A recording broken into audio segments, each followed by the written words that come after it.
Deuxième leçon. Pour ponctuer correctement, il est nécessaire de bien comprendre la structure de la phrase. En français, on décrit la construction d'une phrase en se référant à un modèle qu'on appelle phrase de base, ou P. La phrase de base comporte deux constituants obligatoires, le sujet et le prédicat, auquel s'ajoute un constituant facultatif, le complément de phrase. Voici une phrase selon le modèle de base. Les élèves de théâtre nous ont joué des extraits d'auteurs romantiques pendant le Festival de la poésie. Ici, le groupe du nom, les élèves de théâtre, remplit la fonction sujet. Quant à la fonction prédicat, elle est exercée par le groupe verbal, nous ont joué des extraits d'auteurs romantiques. Aux deux constituants obligatoires de la phrase de base, on peut ajouter un groupe de mots apportant des précisions.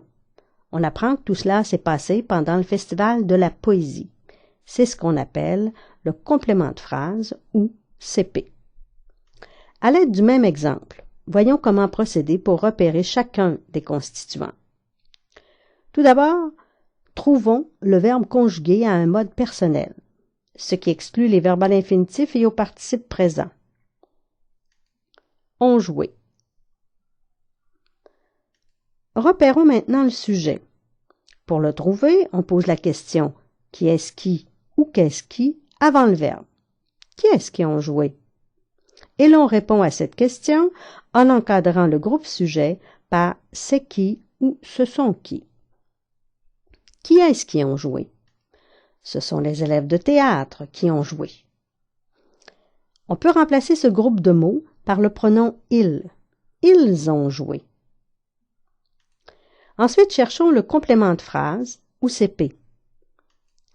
Pour le repérer, on doit trouver un groupe de mots que l'on peut supprimer et déplacer sans rendre la phrase syntaxiquement incorrecte.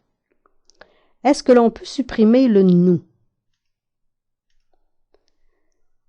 Les élèves de théâtre ont joué des extraits d'auteurs romantiques. Oui. Est-ce qu'on peut le déplacer? Non. Ce n'est donc pas le CP. Essayons avec des extraits d'auteurs. Est-ce qu'on peut l'effacer? Les élèves de théâtre nous ont joué pendant le festival. Non. Donc ce n'est pas le complément de phrase. Avec le dernier groupe de mots, refaisons les deux manipulations, c'est-à-dire l'effacement et le déplacement. Les élèves de théâtre nous ont joué des extraits d'auteurs romantiques. Oui, on peut l'effacer. Pendant le Festival de la poésie, les élèves de théâtre nous ont joué des extraits d'auteurs romantiques. Et oui, on peut également le déplacer sans rendre la phrase agrammaticale. Faisons une dernière vérification pour nous assurer que ce groupe de mots remplit bien la fonction de complément de phrase. Est-ce qu'on peut le faire précéder de « et cela se passe ». Les élèves de théâtre nous ont joué des extraits d'auteurs romantiques et cela s'est passé pendant le Festival de la poésie. Comme les trois manipulations sont possibles, on peut conclure qu'il s'agit bien du complément de phrase. En fait, une fois qu'on a trouvé le sujet, le verbe et le complément de phrase, les mots qui restent sont les compléments essentiels du verbe, qui constituent avec celui-ci le groupe verbal exerçant la fonction prédicat. Vérifions. Les élèves de théâtre ont joué quoi? Ils ont joué quelque chose.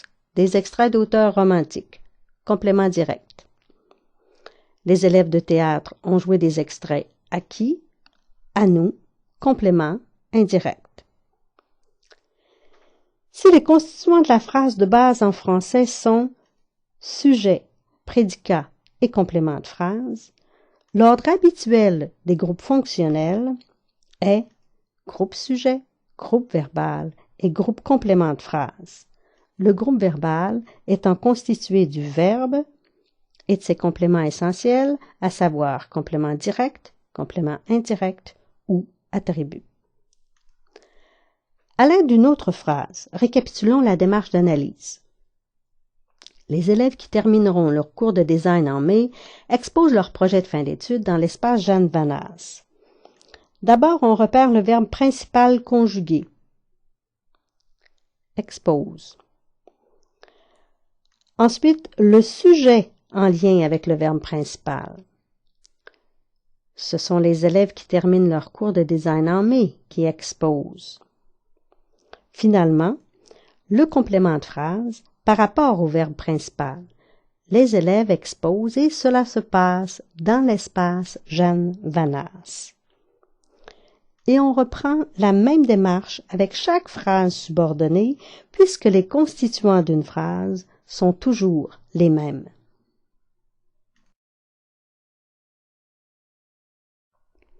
La prochaine leçon portera sur la virgule interdite.